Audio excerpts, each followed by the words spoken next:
very proud Florida State Seminole. But he believes in all things Hawkeye.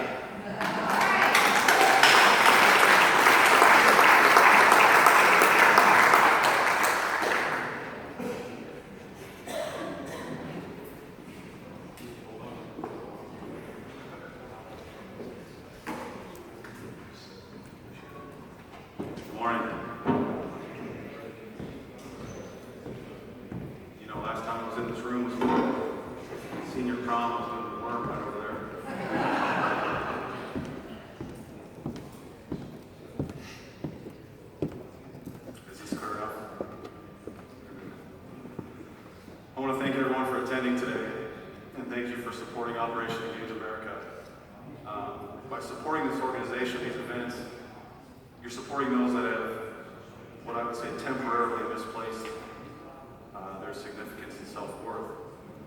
And Operation Engage America aims to help them regain their confidence and their sense of purpose by introducing them to and aligning them with the resources that can yield personal growth and understanding. And I'm extremely honored to be a part of it. Right now, I'm going to do what every man loves to do, and that is share my feelings and talk about my weaknesses. But before I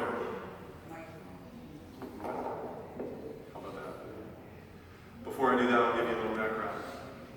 My name is Justin Blakley. I go by Jay. I served 7 years in the Army National Guard, and I was in one of the nastiest sections of the Sunni Triangle in 2005 as a member of Alpha Company 224th Engineers, 2nd Platoon, and Task Force Ironhawk.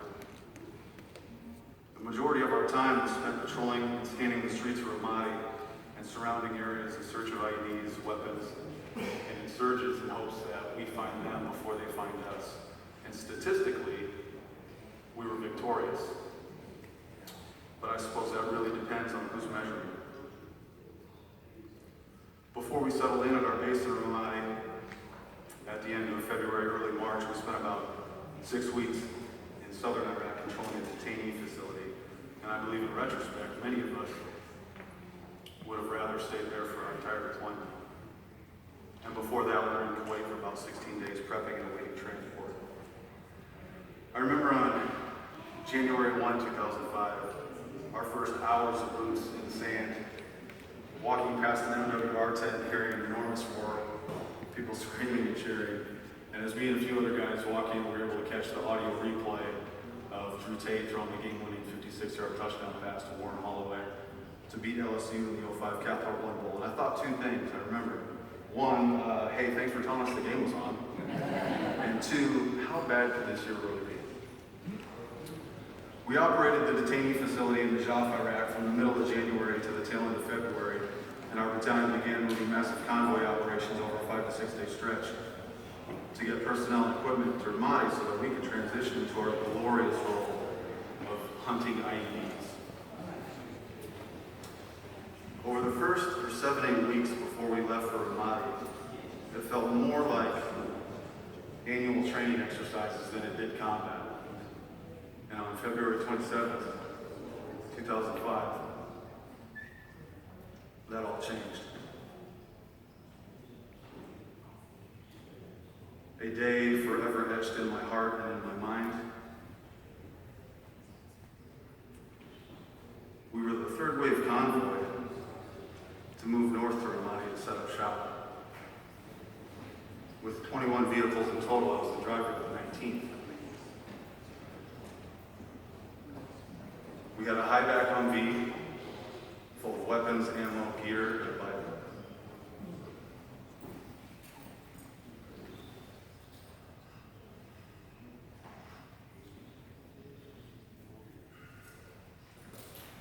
After reading Psalm 27 and having one last smoke, we were mounted up and ready to roll.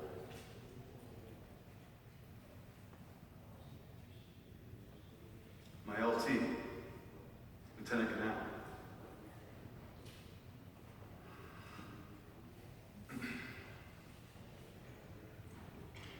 Made his final head count vehicle check. As he approached the driver's side of my Humvee, he gave me a smile and a thumbs up, and I cracked the door and said, "See you in Ramadi, sir." We punched the gate, I believe, sometime around 10:30 or 11 a.m. and headed north. And about 45 to 60 minutes into our push, I heard that dreaded thunderous crack.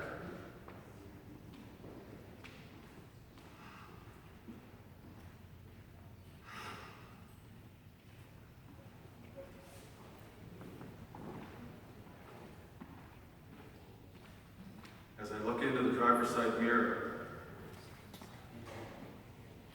I could feel the concussion from the blast. Like a bass drum in my belly that jarred my bones. I see the 21st vehicle about 100 meters behind me emerge from the mushroom cloud, shoot off into the desert, and flip onto its side.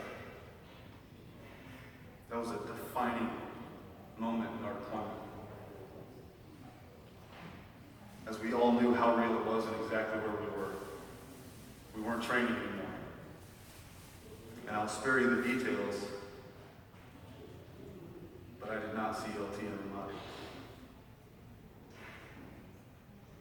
And moments like that, they're bittersweet actually. They're terrible, they're violent, they're harsh, and incomprehensible.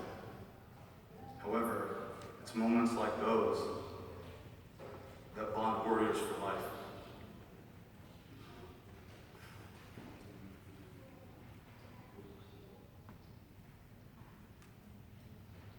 Hang in there, Burl. You're here today. We got you. You can't teach that kind of courage. And I admire several men and women, specifically for their actions out there.